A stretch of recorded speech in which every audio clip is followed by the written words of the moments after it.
भारतीय दंड संहिता IPC Indian panel code की महत्वपूर्ण धाराएं। आईपीसी से अक्सर लॉ एंट्रेंस एग्जाम और दरोगा भर्ती में एग्जाम में प्रश्न पूछे जाते हैं। तो आइए शुरू करते हैं। भारतीय दंड संहिता की महत्वपूर्ण धारा, तो इसमें देखेंगे हम जो यहाँ पर महत्वपूर्ण धारा है, तो हम देखेंगे धारा 307।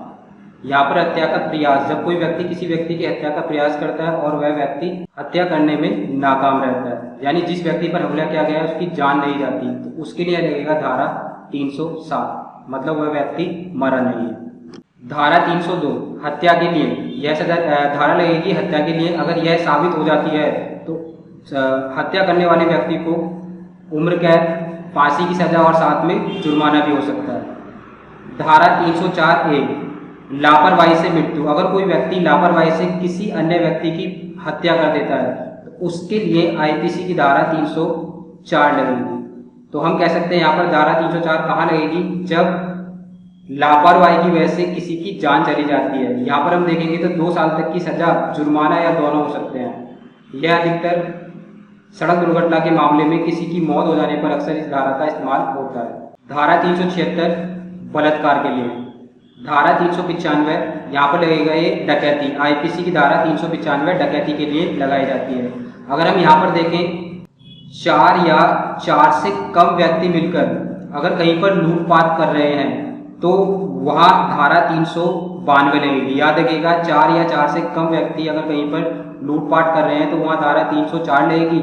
यदि 4 या 4 से अधिक व्यक्ति मिलकर लूटपाट कर रहे हैं तो उसको बोला जाएगा डकैती, और वो आईपीसी की धारा 395 में के अंतर्गत आती है। धारा 377 अप्राकृतिक अपराध, जहाँ पर हमें यहाँ पर देखने को मिलेगा 10 वर्ष तक की सजा हो सकती है और साथ में दंडित और जुर्माना भी किया जा सकता है। धारा 396 हत्या सहित डकैती, यदि ऐसे 5 या 5 से अधिक व्यक्ति जो कि संयुक्त होकर डकैती कर रहे हैं और कोई एक व्यक्ति इस प्रकार डकैती करने में हत्या कर देगा तो उन व्यक्तियों में हर व्यक्ति पर मृत्यु से या आजीवन कारावास से या कठिन कारावास से जिनकी अवधि 10 वर्ष तक की हो सके दंडित किया जाएगा और जुर्माना भी लगा जाएगा। मतलब यहाँ पर डकैती के उद्देश्य से गए थे लेकिन यहाँ पर किसी व्यक्ति की हत्या हो जाती है तो वहाँ पर धारा 396 लगाई जाएगी। धारा 365 अपहरण, जब कोई इससे किसी व्यक्ति का अपहरण करता है तो वहाँ पर क्या लगाई जाएगी, धारा 365, और यहाँ पर 7 वर्ष तक की सजा हो सकती है, दंडित किया जा सकता है और साथ में जुर्माना भी दिया जाएगा। धारा 201 अपराधी के साक्ष्य के लापता होने पर अपराधी पर झूठी जानकारी देने के कारण। धारा 141 विधि के विरुद्ध जमाव, 5 या 5 से अधिक व्यक्ति का जमाव विधि विरुद्ध जमाव कहा जाता है। अगर कहीं पर यह लागू हो गया है कि 4 या 4 से अधिक व्यक्ति वहां पर खड़े नहीं होंगे तो वह विधि के विरुद्ध वहां पर उसको जमाव माना जाएगा और वहां पर लगेगी धारा 141। याद रखिएगा ये अपने आप में एक विधि का उल्लंघन माना जाएगा। धारा 412 ऐसी संपत्ति को बेईमानी से प्राप्त करना जो डकैती से चुराई गई है। धारा 378 चोरी के लिए लगाई जाएगी और धारा 191 मिथ्य साक्ष्य देने जो कि कोई शपथ द्वारा विधि के किसी अभिव्यक्त उपबंध द्वारा सत्य कथन करने के लिए वैध रूप से आवत हो। यहाँ पर अगर कोई मिथ्य मतलब गलत साक्ष्य प्रस्तुत करे और वो भी विधि के अभिव्यक्त उपबंध द्वारा सत्य कथन करने के लिए यहाँ पर वैध रूप से आवत होते हुए या किसी विषय पर घोषणा करने के लिए विधि द्वारा अवध होते हुए ऐसे कोई कथन करे जो मिथ्य हो, और याद तो जिससे मिथ्य होने का उसे ज्ञान या विश्वास है या जिससे सत्य होने का उसे विश्वास नहीं है वह मिथ्य साक्ष्य कहा जाएगा। धारा 309 आत्महत्या करने का प्रयत्न। धारा 310 शिशुओं की चोरी करने के प्रायोजन के लिए, यहाँ पर धारा 310 को लगाया जाएगा। धारा 312 गर्भपात पारित करना, आईपीसी की धारा 312 के मुताबिक अगर औरत के बेनिफिट के लिए गर्भपात नहीं कराया गया है तो ऐसे मामले में दोषी के खिलाफ कानून में सख्त प्रावधान है। इस एक्ट के दायरे में वह महिला भी है जिसने बिना कारण गर्भपात कराया। इस एक्ट के तहत दोषी पाए जाने पर अधिकतम 3 साल सजा का प्रावधान किया गया है। धारा 351 हमला जो कोई अंग विक्षेपण या कोई तैयारी इस आशय से करता है या यह संभव यह जानते हुए करता है कि ऐसे अंग विक्षेपण या ऐसी तैयारी करने से किसी उपस्थित व्यक्ति को यह आशंका हो जाए जो वैसा अंग विक्षेपण या तैयारी करता है तो वह उस व्यक्ति पर आपराधिक बल का प्रयोग करने ही वाला है तो वह हमला करता है, तो यह कहा जाता है, वहाँ पर धारा 351 का प्रावधान किया जाएगा। मतलब कोई व्यक्ति किसी व्यक्ति पर हमला करने की कोशिश कर रहा है तो वहाँ पर धारा 351 लगाया जाएगा। धारा 354 स्त्री की लज्जा भंग करने के आशय से उस पर हमला या आपराधिक बल का प्रयोग।